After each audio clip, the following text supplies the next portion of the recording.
state, Harry Reid and Patty Murray one. 35 million people who are going to lose their health care did not lose their health care. And in this state, we won my race by about 1 vote a precinct. So the work that the people did, knocking on doors, making those telephone calls in this last month, made the difference in that race. We wouldn't have won the race if you hadn't done that. And I think we're in another cycle this cycle that we simply can't take anything for granted. The stakes are much too high. There are times that I have come here, in the past and felt like, we weren't getting things done because of McConnell's intransigence, Absolutely. because of Trump's chaos. And you look at what has been accomplished in the last year, it's really staggering. Bipartisan infrastructure bill that's the most significant investment in our infrastructure since Eisenhower was president. We have projects all over Colorado in red parts and blue parts of the state that are being built because of that bill. A bipartisan postal reform bill that's going to allow us to keep post offices open and restore service all across the state. Which is really important. The first bipartisan gun bill that's been passed in generations to close over the National Rifle Association for the first time, and which also had $15 billion of mental health money in it. Great. A bipartisan veterans bill that's the most significant expansion in veterans benefits in a generation. That's called the PACT Act, and that bill was, our vets were fighting for it for years and years and years to make sure that people were compensated for their exposure to toxic burn pits from Vietnam through Afghanistan. We finally got that done. And by the way, you might have noticed Republicans voted for it once, and then they voted for it against it the second time. Yeah. Didn't know that. And then the vets across America and their families all said, forget that. The next thing I knew, we were passing something like 85 votes. That was incredible. Absolutely. Then the CHIPS Act, the competition bill, which is the first bill since Reagan was president. Reagan said basically, what we're going to do is privilege people in this society. They want to make stuff as cheaply as possible in China or Southeast Asia over lots of other things we could have privileged, like our supply chains, like our national security, like having decent wages, at work. Finally, we passed the CHIPS Act, which is going to bring the semiconductor industry back to the United States of America. I'm on the Intelligence Committee. That's where we noticed that 95% of the most important semiconductors in the world were being made in Taiwan, 110 miles off the coast of mainland China. Crazy. Not to put too fine a point on it, 95% of the semiconductors in our fighter jets and in our submarines and in our surface ships are all made over there. We need to bring that back here. And that's the first thing we need to bring back here. We got to bring manufacturing back to the United States of America, and I think we can do it.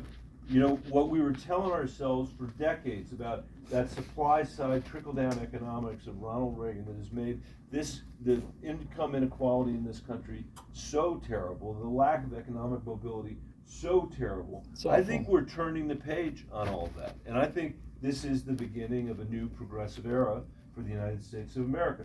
The last bill, I regret to say, did not have one Republican vote. It was all Democrats, and Joe Manchin, in a way, playing the role of the virtuous Republican.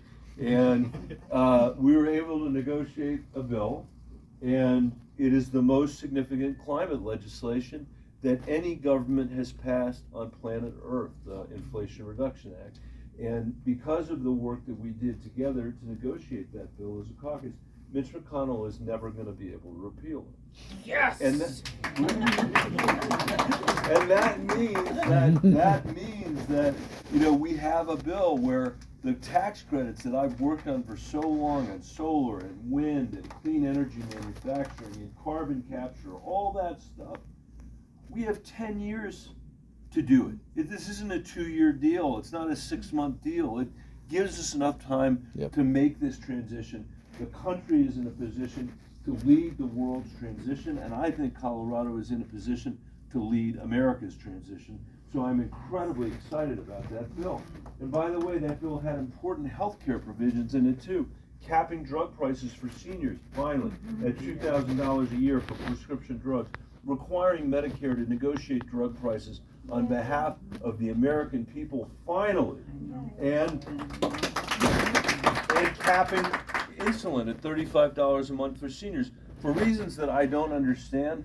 You know, not a single Republican voted for that bill, but they fought really hard to make sure that we couldn't cap insulin for everybody in America, which is what we were trying to do, not just seniors. They knocked it out of the bill. It wasn't enough just to beat the bill. They had to knock that out of the bill.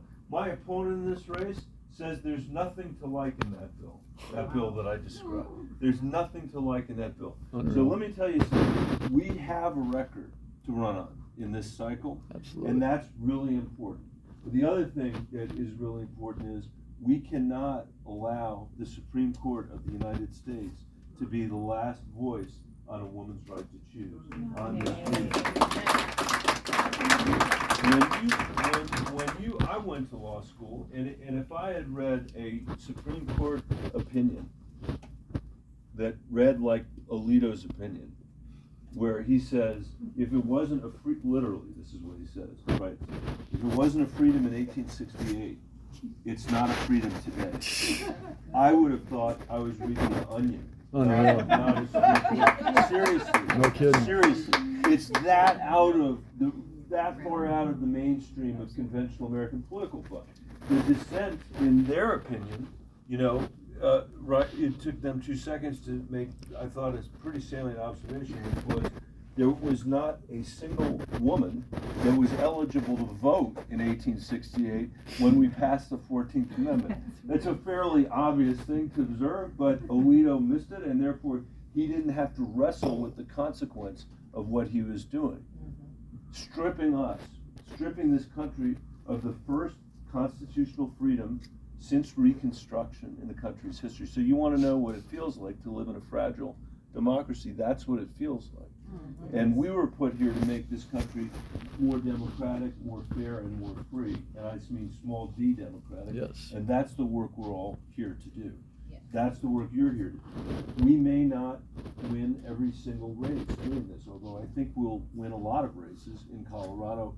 And you should be telling people on the doors what you already know, which is you haven't filled out your ballot if you've just voted for Jared Polis, or you haven't filled out if you just voted for Michael Bennett. We need people to vote on every single one of these races, because every single one of these races is critically important to saving our democracy. Every single one. We need a pro-choice majority in the legislature. And obviously we need one in Washington, D.C. as well. And that's the case that you guys have to make. And I think that, we may not win every race. We probably won't win every single race, but we'll win a lot of races that a lot of people don't think we're going to win. I think we are this year. And we're going to send a message from Colorado by doing that. But even if we don't win every race, we may just save the democracy. And in my opinion, that is a fight worth having. That is a fight worth winning. And I want you to know I will be with you every single step of the way between today and Election Day. No rest between now and Election Day. Take an extra packet if you can take an extra packet. Take an extra set of phone calls if you can take an extra set of phone calls. There are places all over America where people's vote is being suppressed. And Colorado is not one of those places because we have such an amazing system of elections. And I think demands from us that we blow the doors off. Jenna Griswold is so important. Jenna Griswold is so important to that. Yeah. It's absolutely true. And Phil Weiser's running against a guy who says that the decision reversing Roe was properly decided. So these are the stakes that we have. And I want to tell you something. I'm going to leave you with this thought. I am sick and tired of hearing my friend Amy Klobuchar, and she is my friend, she's from Minnesota, tell people, I hear it all the time, she says, Minnesota has the #1 voter turnout in the country. And it's true. Really? It is true. Guess who has the #2 voter turnout? Colorado. So here's what I want to do. I want to strip her of the ability of claiming that status. And I think we can start that right here in Boulder County by turning out more people than we've ever turned out before, certainly in a midterm election. And we can do that all across the state of Colorado. And we can make Colorado the #1 voter turnout. There's no reason we shouldn't. All about it. We have the best system in the country here. We've got committed people. We've got folks that understand what the stakes are. And I just feel really good about this election 6 weeks out, but only because I know how much work we're gonna do between now and election day. Anything I can do, you just let me know. But I'm gonna be right there with you, knocking on those doors, making those phone calls, making sure we blow the covers off, the doors off this election, because there's too much at stake. We have to take the decision away from Mitch McConnell. We have to take the decision away from Donald Trump. And by doing what you're doing, you put the decisions in the hands of working people all across the state of Colorado and all across this country, and you put the decisions in the next generation of Coloradans and the next generation of Americans, which is where these decisions really belong. Absolutely. In my opinion. So thank you for allowing me to spend a few minutes with you today. Thank you very much for what you're doing to make this country a better place for my kids and for your kids and for your grandkids. Let's go out and knock on some doors. Thank you. Thank you. Thank you. All right.